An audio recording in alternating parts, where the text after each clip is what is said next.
All right, let's dive right in.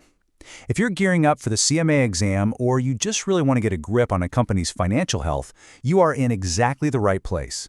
Today, we're breaking down one of the most important concepts in all of financial analysis, liquidity. When you strip everything else away, financial analysis often boils down to this one single question.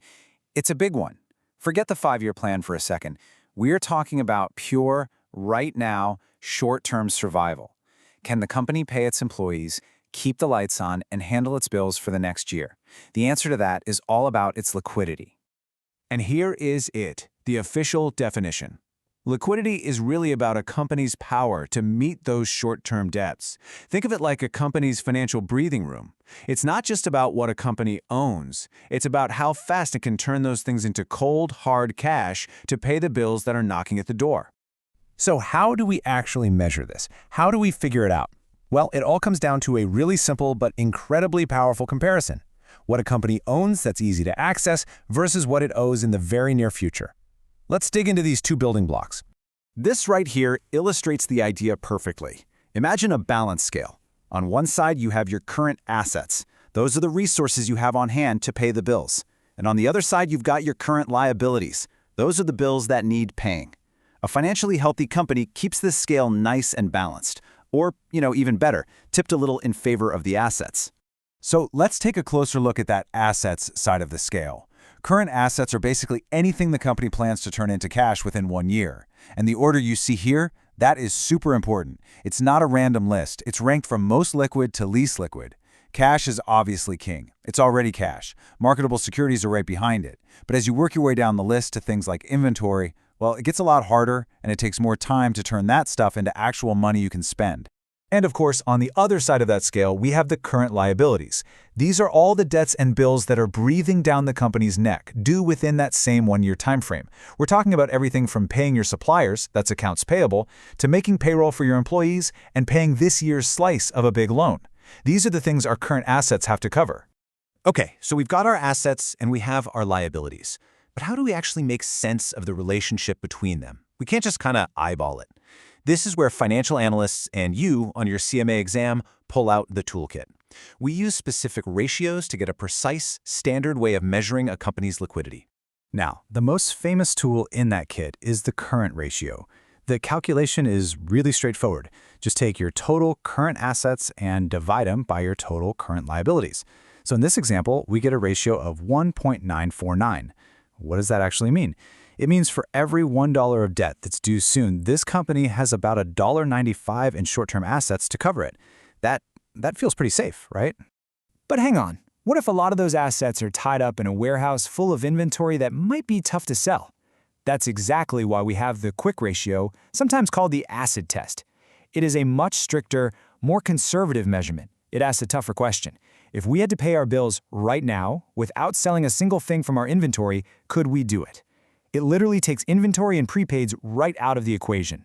Okay, so let's just watch how our understanding gets sharper as we use these more precise tools. We start with the current ratio, 1.949. This is our broadest, most general look at all the current assets. Now, let's apply that acid test. We pull out the inventory and the prepaids, the stuff that's harder to turn into cash on a dime, and bam, the quick ratio drops to 1.705. See how the picture of their immediate cash situation is starting to get clear? And finally, for the toughest test of all, the cash ratio. This one looks only at pure cash and things that are basically cash, like marketable securities. The number drops again to 1.256. Now, this is powerful. It tells us that even in a worst-case scenario, the company has over $1.25 in pure cash for every dollar of bills coming due. That is a very, very strong position to be in. But here's the thing. A ratio is just a number. Is a current ratio of 2 always good? Is 1.5 always bad? Not at all. To really, truly understand a company's liquidity, you have to add context. The number by itself just doesn't tell you the whole story. And this is such a critical insight. You might think, well, the higher the ratio, the better, but that's just not true. If a company's liquidity ratios are sky high, it could actually be a red flag. It might mean they have way too much cash just sitting there collecting dust instead of being invested in new projects or equipment that could actually grow the business. It can be a sign of major inefficiency. Context also means looking at the industry the company is in. I mean, think about a grocery store. It's inventory, milk, bread, eggs, it just flies off the shelves, right? That's a super short operating cycle. So they can get by just fine with a lower current ratio. Now compare that to a gold mining company. It can take years to find gold, mine it, and then sell it. They have a very long operating cycle, so they need a much higher current ratio just to stay safe. Okay, let's switch gears just for a sample. For everyone with the CMA exam on their mind, this next point is absolutely crucial. This is a super common point of confusion, and getting this right can make all the difference. We need to talk about liquidity versus solvency. So liquidity, everything we've been talking about, is all about the short term, the sprint. Can the company survive the next 12 months? Solvency, that's about the long haul, the marathon. It asks if the company has a sustainable financial setup to stay in business for years and years. A company could be super liquid today but be fundamentally insolvent because it's buried under a mountain of long-term debt. Do not get these two mixed up. So the huge point here, the big success tip to take away, is this. Liquidity is about your immediate financial health.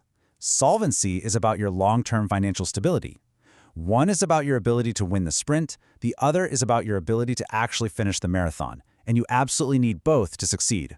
So we've gone through the ins and outs of liquidity, how you measure it, how you interpret it, and why it's really the foundation of short-term survival.